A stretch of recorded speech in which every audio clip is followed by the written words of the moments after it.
दोस्तों, यदि मेरे चैनल पर नए हैं तो मेरे चैनल को सब्सक्राइब शुरू कर लेना, क्योंकि यहाँ हर दिन ऐसी कार्टून वीडियो देखने को मिलेगी। ये कहानी है भोला, राजू और मोहन की। भोला, राजू, मोहन गांव में 3 लड़के रहते थे। तभी राजू भोला से कहता है कि वो लड़की सिर्फ मुझे देखती है और किसी को नहीं देखती। मेरे इतना अंदर इतना टैलेंट है कि हर लड़की को मैं अपनी तरफ दिखा सकता हूँ। वो मैं बहुत क्यूट हूँ।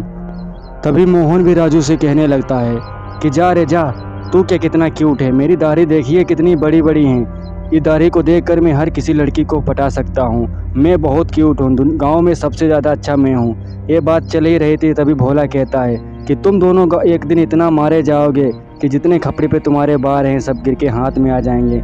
मैं दूर खड़ा रहकर तुम लोगों की मार के मज़ा लूँगा। भगवान करे वो दिन बहुत जल्दी आ जाए। भोला की यह बातें सुनकर दोनों बहुत ज़्यादा चिंतित में पड़ जाते थे और भोला की बातों पे हंसी मनाते थे। तभी भोला वहाँ से जाने लगता है और वो दोनों लोग वहाँ पे खड़े रहते हैं। मोहन और राजू भोला की बातों को अनसुना कर देते हैं और अपने बातों पे लग जाते हैं। तभी राजू कहता है कि तुम चिंता मत करो यार, ये तो भोला है, इसे क्या पता कि लड़कियों पटाने में कितना ज़्यादा मज़ा आता है। हमें कौन मारेगा, हम तो गाँव के गुंडा हैं। तभी मोहन भी कहने लगता है, हाँ भाई, हमें कौन मारेगा, हम तो गाँव के गुंडा हैं। जो भी मेरे हाथ लगाएगा उसका हाथ काट के फेंक देंगे। सभी लोग गांव वाले तो हमसे डरते हैं, लेकिन उन्हें कहाँ पता था कि उनकी एक दिन ऐसी पिटाई होने वाली है। तभी मोहन और राजू उसी जगह पे खड़े रह जाते हैं, क्योंकि वहाँ से हर लड़कियाँ गुजरा करते थे। मोहन और राजू एक लड़की का इंतज़ार करते थे जो उसी गली से रोज़ गुजरा करती थी। तभी राजू कहता है, मोहन भाई, आज वो लड़की नज़र नहीं आ रही जिसका हमें इंतज़ार है। वो गाँव में सबसे अच्छी लड़की है। तभी मोहन कहता है, तू चिंता मत कर, वो तो यहीं से गुजरेगी, क्योंकि गांव का रास्ता यही है और कोई रास्ता नहीं है जहां से वो निकल सके। हमारी आंखों से बचकर वो कहीं नहीं जा सकती है। तभी दोनों देखते हैं कि वो लड़की उन्हीं के पास आती है। मोहन की आंखें फटी की फटी रह जाती हैं, क्योंकि वह लड़की इतनी सुंदर थी और अच्छी थी। वो दोनों सोचते हैं कि या तो मुझ पे आज मर मिटेगी। तभी वह लड़की उन लोगों के पास से गुजरने लगती है। तभी मोहन और राजू उसे फटी आंखों से देखने लगते हैं। जैसे ही लड़की उनके पास आती है, तभी राजू मोहन से कहता है कि देख भाई, लड़की जिसको पसंद करेगी वो लड़की उसी के साथ रहेगी, हम लड़ाई झगड़ा नहीं करेंगे। मोहन भी कहता है कि चलो भाई ठीक है। तभी लड़की उनके लोगों के पास आ जाती है। जैसे ही दोनों लड़की को देखते हैं, ऐसा देख रहे जैसे उसको खा जाएंगे। तभी मोहन कहता है कि तुम इतनी सुंदर हो, अकेले मत चला करो, हम दोनों को अपने साथ रखा करो, क्योंकि हम तुम दोनों की रक्षा करेंगे और तुम्हारी सेफ्टी भी रहेगी। तभी राजू भी कहता है, हाँ, तुम हम दोनों को अपने साथ रखा करो। गांव का कोई लड़का की हिम्मत नहीं पड़ेगी तुम्हारे देखने की, क्योंकि तुम तो जानते हो कि हम यहाँ के गुंडे हैं, लेकिन तुम्हें हम लोगों में से किसी से शादी करनी होगी। लड़की चुपचाप वहाँ पे खड़ी हो जाती है, उन लोगों से कहती है कि तुम लोगों ने अपनी आईने में शक्ल देखी है, जो लड़की तुमसे शादी करेगी, जिस लड़की की तुमसे शादी होगी उसकी तो ज़िंदगी बर्बाद जाएगी। लड़की गुंडागर्दी पे नहीं, अच्छे आदमी से प्यार करती है। इतना कहकर लड़की वहाँ से जाने लगती है। वो दोनों सोचते हैं और वहाँ पे खड़े रहते हैं। लड़की गांव की वहाँ से चली जाती है, सीधे वह मुखिया के पास जाती है। मुखिया बेचारा वहाँ पे अकेला बैठा था।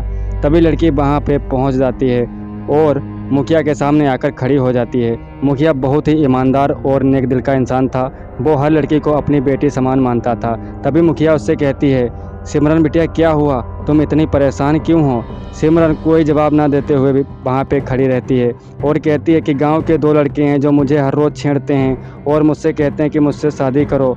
ऐसा ऐसा कहते हैं कि मैं क्या बताऊँ, मेरी तो ज़िंदगी बर्बाद हो गई। मुखिया उनसे कहता है कि तुम चिंता मत करो, उन लड़कों को सीधे मैं जेल भेजूंगा जो तुम्हें परेशान करती हैं। तुम चिंता मत करो, तुम मेरी बिटिया जैसी हो और मेरी बेटी जैसी हो। बेटी का सम्मान पिता हमेशा करता है।